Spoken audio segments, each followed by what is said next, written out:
n'exige jamais et sur lesquels il n'a jamais négocié et qu'il n'a jamais abandonné. Ces constances sont l'unité idéologique.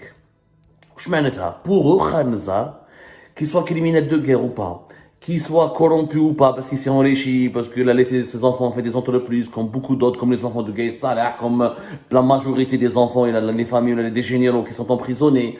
Malgré tout le cas, son caractère, son sale caractère, ses sorties polémiques, ce qu'il a dit, ce qu'il a voulu, comment il avait son bras de fer contre le Gaït Salah en 2019, ses sorties contre le Bouteflika durant 15 ans, malgré ses relations tumultueuses avec la population algérienne, ses relations tumultueuses avec l'opinion publique internationale. Yibqa, pour eux, Khanzar, l'un des ciments de l'unité idéologique du régime. C'est quoi l'unité idéologique? Pour le régime algérien, ce qui s'est passé pendant la décennie noire était totalement justifié. Le régime algérien estime que c'est l'islamisme qui a causé le malheur du pays, que l'armée n'a fait que son boulot de protéger le pays, de nettoyer le pays de la vermine islamiste et de lutter contre le terrorisme.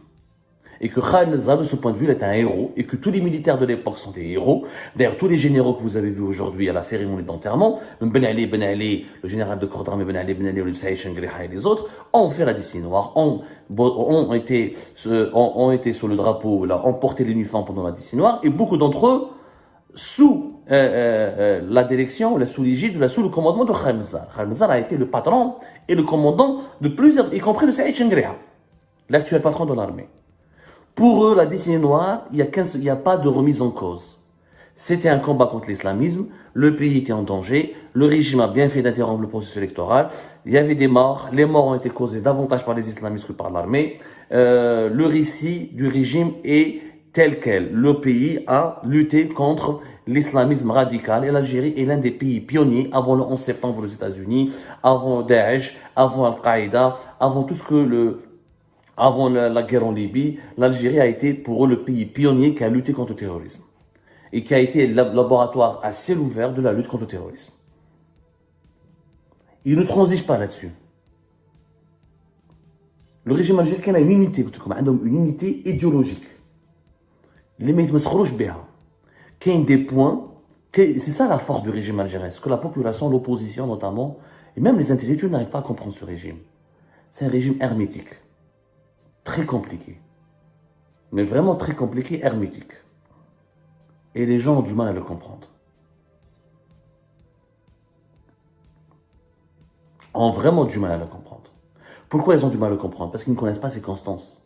Parmi les constances du régime algérien, la légitimité révolutionnaire, c'est la révolution, l'héritage du 1er novembre. Pour eux, même si on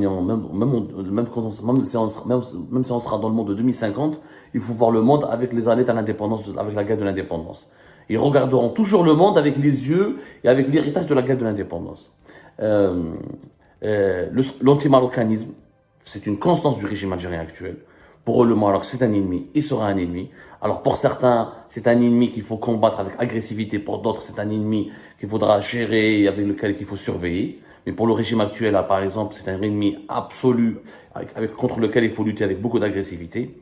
L'anti-islamisme, le contrôle des libertés publiques, dans la liberté d'expression, le contrôle de l'alternance au pouvoir. Et donc, les constances du régime sur lesquelles tous les dirigeants sont d'accord. Quel que soit leur clan, quel que soit leur intérêt financier, ils ont une unité idéologique, ils réfléchissent de la même manière. Et pourquoi ce régime n'est jamais tombé, réellement? Parce qu'en face de lui, il y a toujours une opposition qui n'a jamais eu une unité idéologique. La seule opposition qui avait une unité idéologique, c'était l'islamisme. Or, l'islamisme, il a sombré dans la lutte armée et il a perdu la guerre. Et c'est pour ça que le régime a gagné. Et l'erreur de l'islamisme était de basculer dans la lutte armée. Eh bien, le régime l'a bien eu, il a gagné. Aux armes, c'est le régime qui était le plus fort, il a gagné.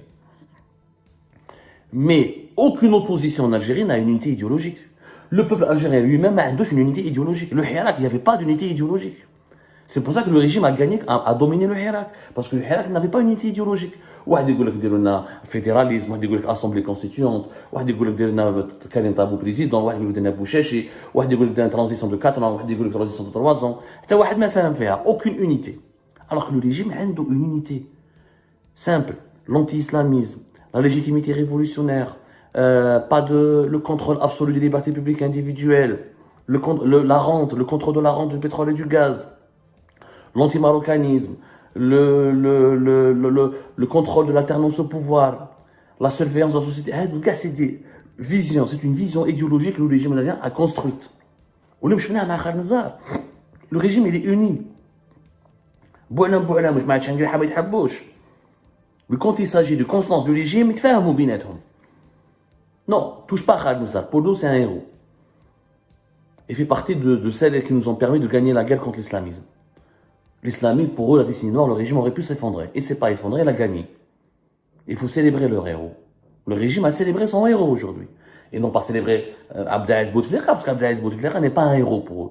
Il est venu après la décennie noire, il a voulu dominer l'armée, il a voulu démilitariser le régime, il a voulu restaurer certaines libertés publiques, à cause de lui, il y a eu le Hirak. Donc, pour Bouteflika, il est devenu gênant. Il est devenu un héritage gênant.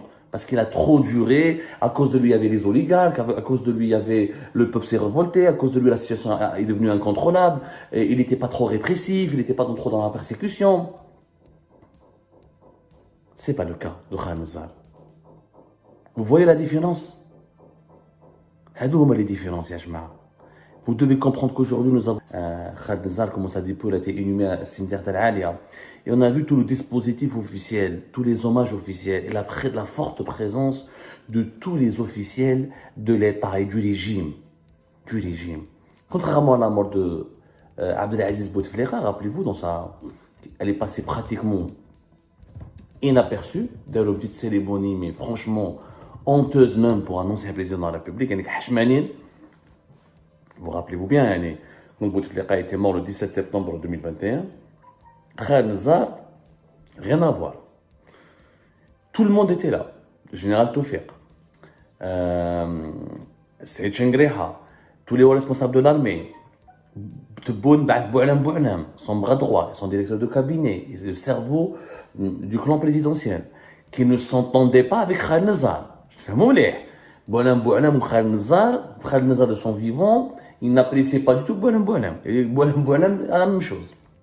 Mais quand même, des conseillers à la présidence, général Toufiq était là, général Medjahed, les responsables des corps de l'armée, de tous les services de sécurité. Le régime a été uni, a donné une image d'unité sans précédent autour de cette série, autour de l'enterrement, de la mort de Khaled Nazar. Et pourtant, le régime algérien actuel aurait pu nier Khaled Nazar. Khaled Nazar, pour le régime algérien, c'est plus un problème qu'autre chose. Je vous rappelle qu'il est inculpé officiellement pour crime contre l'humanité, crime de guerre, que son procès était attendu pour juillet et juin 2024.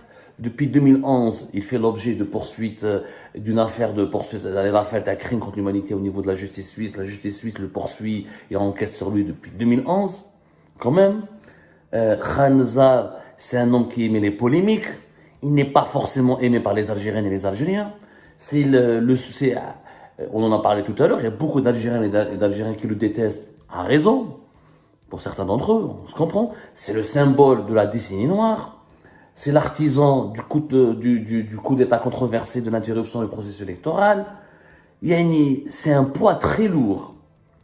L'actuel régime, qui est né au lendemain du Hirak, aurait pu dire, je sais pas, ça ne me concerne pas Khaled Nazar, c'était l'ancien régime, c'était les années 90, ils auraient pu lui faire comme ils ont fait à Bouteflika. Un enterrement qui passe inaperçu, une petite cérémonie à peine protocolaire avec le strict minimum du protocole. Et pas du tout. Et c'est important que vous analysiez cela, que vous compreniez que ce n'est pas fortuit.